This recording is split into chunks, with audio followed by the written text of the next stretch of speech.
merci parce que nous sommes ici à Soubré, dans la région de la Nawa. Pourquoi aujourd'hui à Soubré? Nous devions être à Bio Carrefour. Parce que c'est à Bio Carrefour que l'événement qui va faire l'objet de notre entretien en ce jour de lundi 27 juillet et 27 juin 2016 va nous édifier, l'événement qui va nous édifier. C'est ici que nous allons avoir l'événement. Parce que, pourquoi simplement? Parce que le pasteur Jérémie et son épouse, qui a expérimenté la mort et la résurrection, le ciel et l'enfer, ne sont plus à Bio Carrefour, ils ont été affectés ici, au siège d'une église glorieuse, je crois bien, si je ne me trompe pas, qui est à Soubré ici, dont le fondateur est l'apôtre Niali. Et tout à l'heure, nous allons les rejoindre parce que nous attendent là-bas. Et je ne vais pas simplement vraiment vous parler de ce qui va se passer parce que vous allez l'attendre. Elle et son époux, le pasteur Jérémie, et tout ce qu'elle a expérimenté, comment cela a commencé, comment cela est arrivé. Parce que en 2016, en février 2016, j'ai été à Bio Carrefour et je les ai manqués. En ce temps, j'étais allé au Ghana. Et au Ghana où ils étaient allés, c'était que la maman Jérémie était allée voir un peu ses parents. Donc vraiment, nous sommes là aujourd'hui pour que l'événement, vraiment, nous ayons tout le témoignage afin que, comme nous l'avons l'habitude de faire à l'église missionnaire de Jésus-Christ, dont je suis le fondateur, l'apôtre Danon, nous invitons les gens qui sont morts ressuscités et viennent nous voir.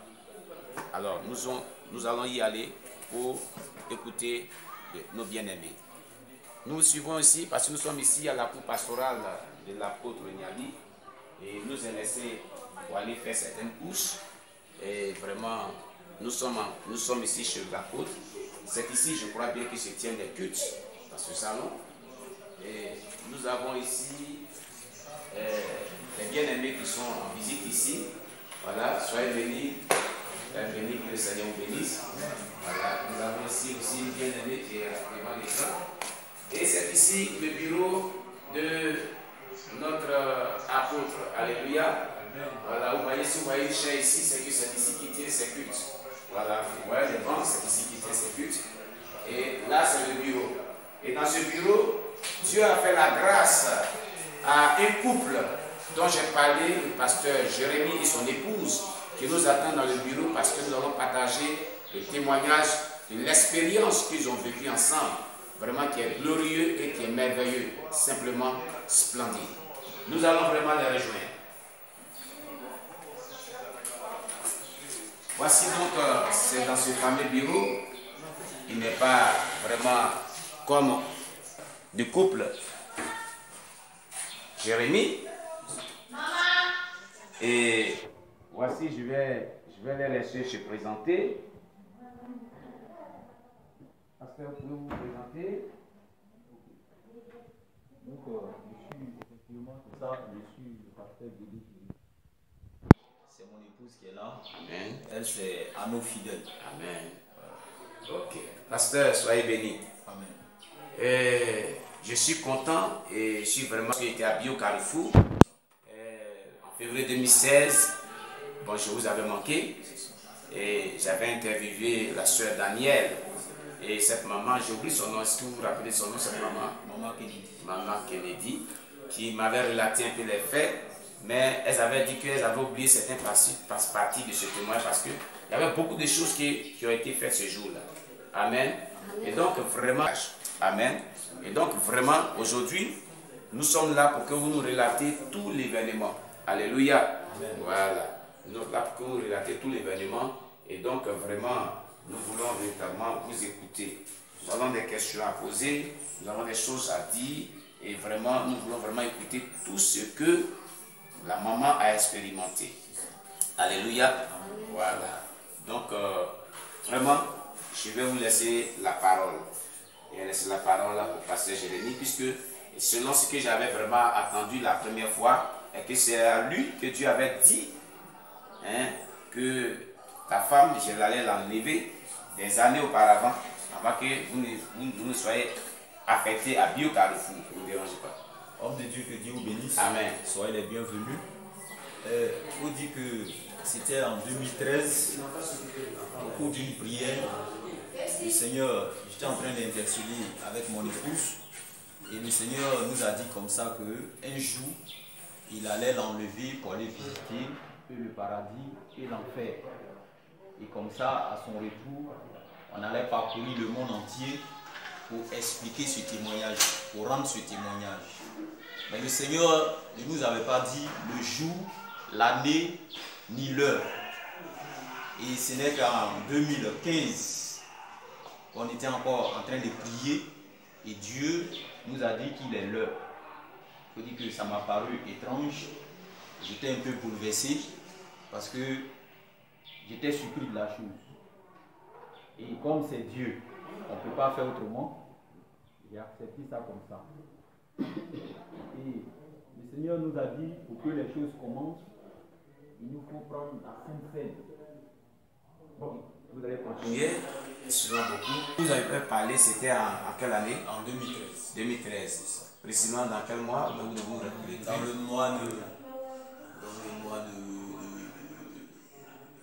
une prophétie ou bien pendant que vous mettez une parole de connaissance, là vous étiez en train de prier, votre épouse et vous? C'était en parole de connaissance. Parole de connaissance. Voilà, vous étiez en train de prier avec votre épouse? Oui. Voilà, ok. La maman Jérémie, soyez bénie. Amen. Comment allez-vous? Ça va. Ok. Donc vous pouvez continuer.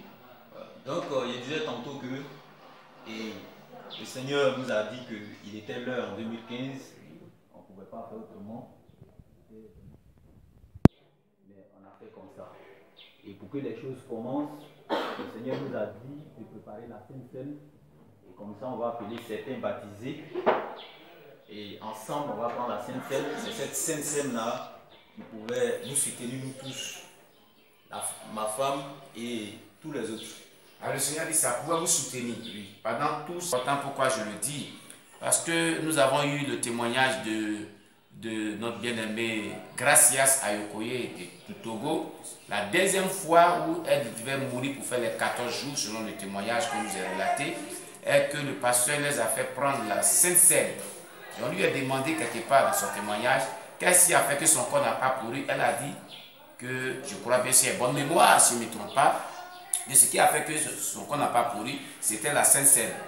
Voilà, qui les avait soutenus aussi en quelque sorte. Vous pouvez continuer. Donc, on a préparé et on a invité les baptisés. Ensemble, on a pris la Sainte Seine. Et nous sommes restés là tous, en train de prier, en train de glorifier le nom du Seigneur, en train d'adorer le Seigneur. Et c'est comme ça, ma femme, du coup, elle est tombée. C'est comme ça que les choses sont parties. Mais est-ce que vous avez déjà dit à votre femme qu'elle devait vraiment mourir? Vous lui avez déjà prévenu? Oui, elle était prévenue. Selon ce que la soeur Danielle et la maman Kennedy, c'est ça, non? C'est ça. Ah, est-ce que vous avez annoncé d'abord à l'église que parmi vous, Dieu va enlever une femme? Elle va mourir et le troisième jour elle va ressusciter. Et quand le mois sera venu, je vais vous dire. Et quand vous étiez à une semaine, c'est ce qu'elle m'a dit, hein, que vous avez annoncé cela. Et à ce niveau-là, est-ce que, parce qu'elle ne m'a pas dit que vous avez dit que c'est votre femme, vous n'avez pas dit à l'assemblée que c'est votre épouse, mais vous avez dit Dieu va enlever une femme parmi vous. Pourquoi est-ce que vous avez fait comme ça? Bon, il faut dire que j'ai essayé de, comment on appelle là, j'ai pesé un peu les idées des gens. Oui. Qu'est-ce que les gens allaient dire? Oui. Et ce que j'ai pesé, c'est ce qui est arrivé. Parce que quand la chose s'est passée, les gens ont dit que j'ai sacrifié ma femme. Ah. Donc si je disais directement que c'est ma femme, ils vont dire que voilà ce qu'il veut faire, il va sacrifier sa femme. Même les gens diront que c'est faux. C'est ça. Pourquoi est-ce que c'est partage? Et même elles ont dit ça, que beaucoup de personnes ne croyaient pas. Et les gens disaient, Daniel et puis la maman Kennedy ont dit que beaucoup de personnes ne croyaient pas que cette dame-là était morte ressuscitée, que c'était un montage. Pourquoi c'est sa femme? Pourquoi c'est pas quelqu'un d'autre? Voilà. Ok, vous pouvez continuer. Donc c'est pourquoi je n'ai pas voulu dire que... Donc il faut dire que les gens se sont beaucoup débattus avant qu'on rentre dans la chose. Les gens disaient que mais pourquoi c'est sa femme et puis ce n'est pas une autre personne. C'est là, il y a un responsable de l'église qui a répondu à ma place pour dire que, regardez, d'abord c'est sa femme et puis vous vous comportez comme ça. Et si c'était infidèle, est-ce que ça allait devenir? Oui, c'est vrai. Ils sont restés tranquilles. Ok, vous pouvez continuer. Donc, c'est après la Sainte Seine qu'on a pris la Sainte Seine. On a commencé à adorer le Seigneur, on a commencé à glorifier le Seigneur. Et un coup, ma femme est tombée. Donc, comme elle-même, elle est là, elle va rentrer dans les choses. Ok. Parce que là, j'ai prié, adoré, puisque les mamans là m'ont dit, c'est Daniel et la maman qui m'ont dit que vous étiez en train d'exhorter pendant que vous n'étiez pas vivante. Exhorter les mamans là à prier, à adorer le Seigneur, à prier parce que c'est les instructions que Dieu vous avait données. Voilà. Vous voyez-vous comment il est bon de suivre ce que le Saint-Esprit nous dit. Il est bon de suivre ce que le Saint-Esprit nous dit. Dans le livre de Romains, la Bible dit que car tous ceux sont conduits par le Saint-Esprit sont fils de Dieu. Bien-aimés, soyez conduits par le Saint-Esprit et obéissez à tout ce que le Saint-Esprit vous dirait de faire parce que cela nous amène vraiment dans l'impossibilité. Vous pouvez continuer. Donc, à partir de là, maman Jérémie, tu vas nous parler maintenant. Mais ce jour-là, quand pasteur Jérémie a dit que vraiment le moment approche, quelles sont vos idées à ce moment? Encore n'ayez pas peur de ne pas revenir à la tête maintenant à ce moment. Vraiment, j'ai eu peur. Ah bon? Oui, j'ai eu peur. Oui, il faut parler plus fort, hein? Oui, j'ai eu peur et je lui ai dit que je ne vais pas. Tu vas pas mourir. Voilà. Mais est-ce que c'est indépendant de ta volonté? Tu ne peux pas te poser à la volonté de Jésus. Non. Voilà. Donc, c'est comme ça, effectivement, ce qu'il vient de dire, c'est comme ça, c'est passé. Donc, quand nous avons fini de prendre, nous avons pris la Sainte Seine, Oui. je suis tombée et je me suis retrouvée dans la main deux anges et le Seigneur Jésus. Et le Seigneur a permis que j'ai vu un gros tout rempli de feu. Et il m'a dit que tu vas se... Lorsque vous êtes tombé, comment c'est fait que vous êtes retrouvé avec deux anges et le Seigneur Jésus-Christ? Il n'y a pas eu quelque chose qui s'est passé là? Si vous avez bonne mémoire, si vous vous souvenez bien. Quand je suis tombée, Tu n'as pas vu noir, tu n'as pas vu un chemin, tu n'as pas vu quelque chose. quand je suis tombée, j'ai vu, j'étais dans un coin qui était noir. Obscur. Oui. Pourquoi je le dis? Parce que par des temps, quand ils meurent, pour certaines personnes, ils se trouvent dans un tunnel qui est noir, où ils voient noir d'abord, et par la suite, maintenant les événements se passent. C'est pour ça qu'il pose cette question. Parce que la Bible dit que dans le livre de Jean chapitre 8, Jésus dit, n'est-il pas dit dans votre loi que le témoignage de deux personnes est vrai? Donc, je vais vous poser certaines questions pour voir si ce que les autres ont vu, vous l'avez vu aussi. Mais si ce n'est pas aussi ça, bon, gloire à Dieu. Voilà, vous pouvez continuer. Donc j'étais dans un coin noir. Oui. Et deux anges. Deux anges. Le Seigneur Jésus. Comment étaient les deux anges? Ils étaient Habillés en blanc. En blanc. Tout blanc. Oui. Et Comme des boubous blancs là. oui. Et quel était l'aspect? Est-ce qu'ils étaient noirs? Est-ce qu'ils brillaient? Est-ce qu'il y avait la gloire de Dieu sur eux? En tout cas, ils brillaient. Ils brillaient. Oui. Et du coup, est-ce qu'ils avaient les ailes? Ben, ils étaient comme les êtres humains. Ils avaient les ailes. Ah bon? Est-ce que les pieds touchaient le sol? Oui, oui. D'accord. Les pieds touchaient. Mais quand vous avez vu les deux anges, est-ce que vous aussi, comment vous étiez habillés? Est-ce que vous avez vu, vous aussi, vous avez une gloire qui était sur vous? Vous avez aussi des vêtements blancs aussi? Donc comment vous étiez? Non, Tu étais intact comme tu étais? j'étais comme j'étais. Ok, ok. Voilà. Et tu as vu le Seigneur Jésus aussi? J'ai vu le Seigneur Jésus aussi. Comment lui il était? Il était en tout blanc. Est-ce que sa gloire dépassait celle des anges? Oui. Elle était plus éclatante aussi? Ok. Est-ce qu'il était environné par une lumière ou bien vous l'avez vu tel qu'il est? Non, je l'ai vu tel qu'il est. Amen. Amen. Ok. Allez-y. Donc, c'est comme ça. Je disais que... Donc, c'est comme ça. Le Seigneur a permis que je voie un grand trou Oui. rempli de feu. Oui. Un grand trou noir rempli de feu. Et le Seigneur m'a dit, on va traverser ce trou. C'est Jésus qui parlait, Oui. accompagné des deux anges. Oui. Ok. Et j'ai eu peur. Et j'ai eu peur. Le Seigneur m'a dit, ma fille, ici, il n'y a plus de peur. Donc c'est comme ça que nous avons traversé le feu. Et nous sommes allés nous arrêter sur l'autre bord du trou. Mais quand nous avons traversé le feu, ce que j'ai remarqué, le feu n'a pas brûlé. Le feu ne t'a pas brûlé. Oui. Ok. Continue. Et nous sommes allés nous arrêter sur le bord du trou. Et le Seigneur a permis que je voie un jeune du nom Priva. Priva, c'est la première personne que tu as vue? Priva, que je connaissais. Tu connaissais? Oui. Vous l'avez connu où, Priva? À Bio, dans À un Bio, village qu'on appelle Adeka. Ateka. Oui. Ah bon? Il était dans le feu. Il était dans le feu. Oui. Il était chrétien. Et puis quand tu le connaissais, il n'était pas chrétien. Il était chrétien, mais un pied dedans, un pied dehors. Ah, il n'avait pas une bonne vie chrétienne. Oui. Ok. Donc le Seigneur a permis que je voie ce jeune. Et j'ai vu ce jeune, le jeune pleurait. Il pleurait, il criait. En tout cas, c'était fort. C'était terrible. Ça faisait pitié. Et j'ai demandé au Seigneur, j'ai dit, Seigneur, ce jeune a fait quoi? Le Seigneur me dit, ma fille, tu vois ce jeune, quand il était sur la terre, il faisait un pied dedans, un pied dehors. Il ne prenait pas ma parole au sérieux. C'est pourquoi il ne s'est pas repenti, il est mort et je l'ai mis ici. C'est-à-dire que ce jeune homme avait une double vie. Oui. Il partait à l'église, Oui. mais n'était pas un chrétien né de nouveau, Oui. en quelque sorte. Bien aimé, dans le livre de 2 Corinthiens, il est en Christ, il est une nouvelle créature.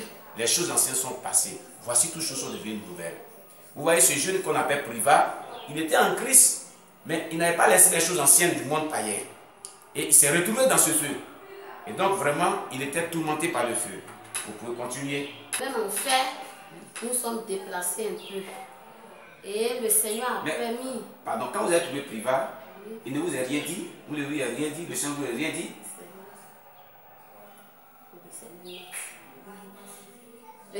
Vraiment, le jeune Priva, il m'a dit que... Dès que tu l'as vu, qu'est-ce qu'il a dit? En tout cas, il criait, il pleurait, il m'a dit, ma soeur, il a dit mon nom, il dit, ma fidèle, si tu vas, tu retournes sur la terre, dis à ma famille d'accepter le Seigneur Jésus. Voilà ce que le jeune m'a dit. Maintenant, vous ne lui avez pas dit quelque chose? Non, le Vous ne lui Seigneur avez m'a rien pas fait. Non. Mais là où il était, Non, je n'ai pas vu les démons. mais il était dans le feu. Il était dans le feu et il criait. il criait. Il criait, il disait quoi? Il pleurait. Pourquoi? Parce que le feu le brûlait. Mais toi, ce que tu as parlé un peu étrange, toi, le feu ne te brûle pas. Ah non. Ok. On peut continuer. Donc, assez un peu encore, mais toujours dans le même fait. Le Seigneur a permis que je voie une jeune fille du nom Betty. Oui, que je connaissais aussi très bien aussi. Dans le village. Où c'est vrai, Adeka, oui. Priva aussi. Oui. Ah, donc vous avez vécu d'abord à Adeka aussi? Oui. D'accord. Donc la fille, la jeune fille, elle était dans le feu, elle pleurait, elle criait. Vraiment, c'était terrible, c'était horrible, ça faisait pitié. Et j'ai demandé au Seigneur, j'ai dit, Seigneur, cette fille a fait quoi? Et le Seigneur me dit, tu vois, cette fille, quand elle était sur la terre, elle ne prenait pas, elle se disait chrétienne. Elle ne prenait pas ma parole au sérieux. Elle allait de garçon en garçon. C'est-à-dire qu'elle avait une vie de débauche sexuelle. Voilà. Une vie de dépravation sexuelle. Elle vient dans l'impudicité, dans la fornication. Voilà, ok. Elle allait de garçon en garçon. Elle ne s'est pas repentie. Elle est restée dedans. Elle est morte. C'est pourquoi je l'ai mis ici. C'est sa place qui est là. Donc, nous sommes déplacés un peu encore, mais toujours dans le même fait. Le Seigneur a permis que je voie deux messieurs qui étaient dans le feu aussi, qui pleuraient, qui criaient. Vraiment, c'était horrible, c'était terrible, ça faisait pitié. J'ai demandé au Seigneur, et ces deux personnes aussi, je les connaissais très bien. Ils étaient où aussi? Ils étaient dans le même village. Même village aussi. Oui. Ok. Je les connaissais. Et ces deux messieurs pleuraient, ils criaient. Et j'ai demandé au Seigneur, je dis, Seigneur, ces deux messieurs ont fait quoi? Le Seigneur me dit, tu vois, ces deux messieurs, quand ils étaient sur la terre, ils prenaient le temps pour... Ils prenaient le temps pour adorer les fétiches. les fétiches, les idoles, ils aimaient la tradition. La tradition, tout ce qui était rituel traditionnel. Voilà, ils aimaient la tradition. Donc, quand on leur parle de moi, ils disent c'est pas leur problème. Quand on leur parle de Dieu, ils disent c'est pas leur problème. C'est comme ça, ils ne sont pas repentis, ils sont restés dedans, ils sont morts. C'est pourquoi ils se retrouvent ici aujourd'hui. C'est la place qu'elle a, c'est ce qu'ils méritent. On nous sommes déplacés un peu encore, mais toujours dans le même enfer. Le Seigneur a permis que je voie une jeune fille dans le feu qui pleurait, qui criait, vraiment, ça faisait pitié. C'était terrible, elle ne pouvait pas supporter le feu. Elle était dans le feu et elle portait les mèches. Elle avait les mèches sur Oui, elle. elle avait les mèches sur sa tête. Et les mèches étaient longues et les mèches ont emballé son cou. Voilà. Et elle criait. J'ai demandé au Seigneur, j'ai dit Seigneur, cette jeune fille a fait quoi? Le Seigneur me dit, tu vois, cette jeune fille, elle était sur la terre. Quand on lui parle de Jésus, ce n'est pas son affaire. Quand on lui parle de Dieu, elle dit ce n'est pas son affaire. Elle insultait les hommes de Dieu, elle insultait les femmes de Dieu. Elle ne s'est pas repentie, elle est restée dedans, elle est morte. C'est pourquoi je l'ai mis ici. C'est sa place qui est là. Mais quand vous l'avez vu les mèches, elle ne vous a rien dit? Non.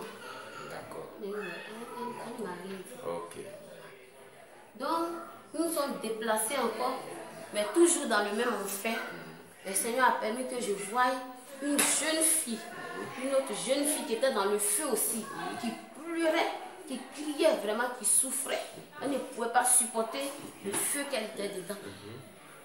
Mais la fille avait porté jupe mini. Et j'ai demandé au Seigneur, j'ai dit Seigneur, cette jeune fille a fait quoi? Le Seigneur me dit, tu vois, cette jeune fille, quand elle était sur la terre, elle prenait son temps pour porter les jupes mini. Quand on lui parle, elle ne veut pas accepter. Elle mettait son corps dehors. Ok. Quand on lui parle de ça. Vraiment, je veux intervenir. Dans le livre de 1 Timothée chapitre 2, bien aimés, vous qui nous écoutez, voici ce que la Bible déclare par rapport à l'habillement de nos bien-aimées sœurs en Christ. Nous allons publier ce passage et nous allons le lire ensemble. 1 Timothée chapitre 2 nous dit ceci.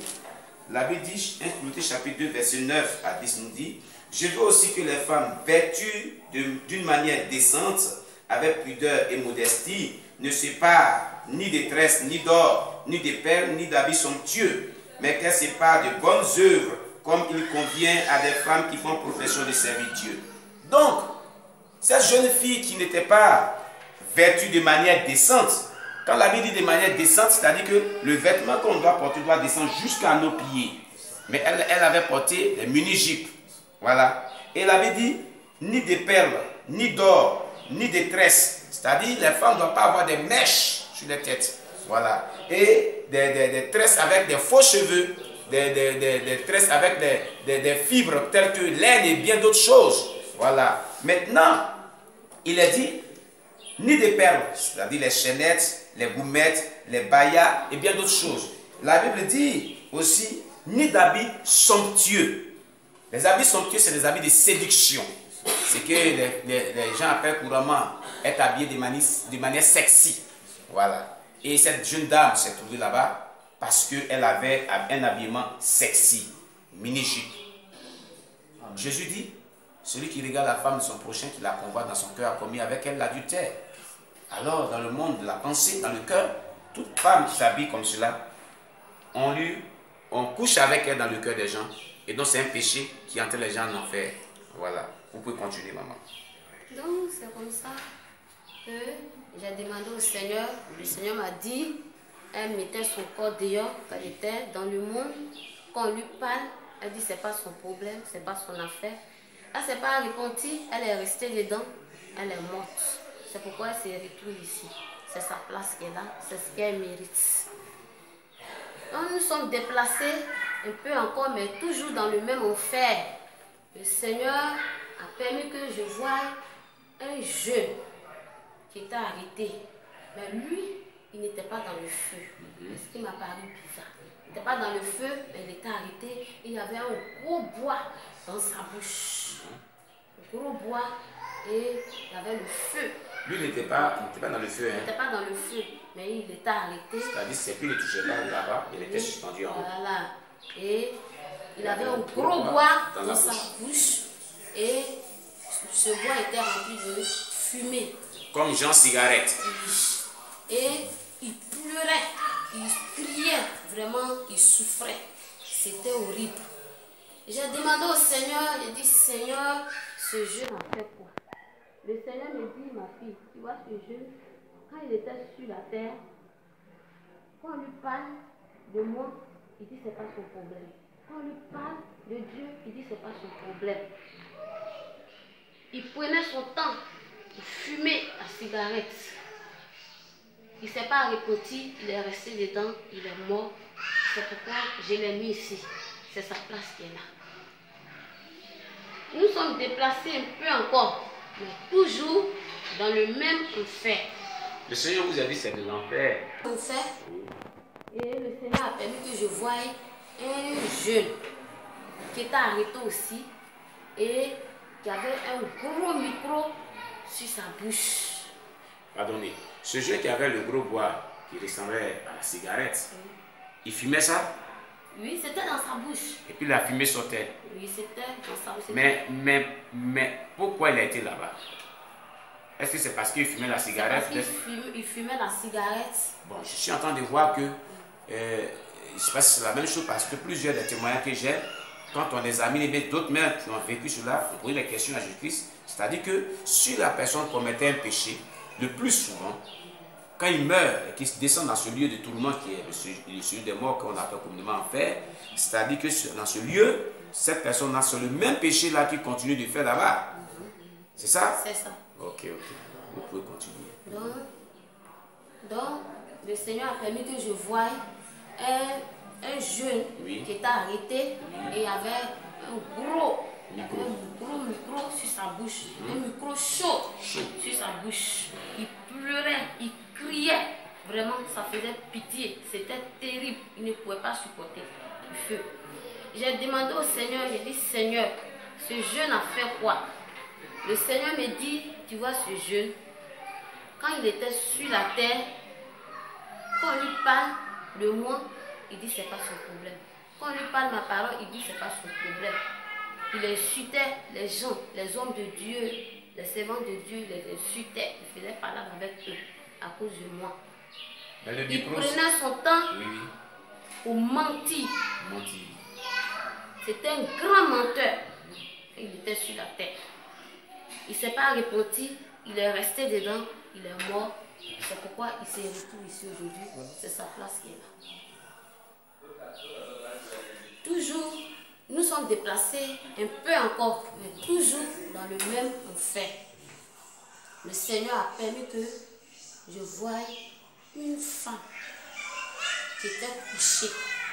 Elle était couchée par terre et avait un gros serpent sur la femme. Excusez-moi, mais le serpent que j'ai vu, vraiment, je n'ai jamais vu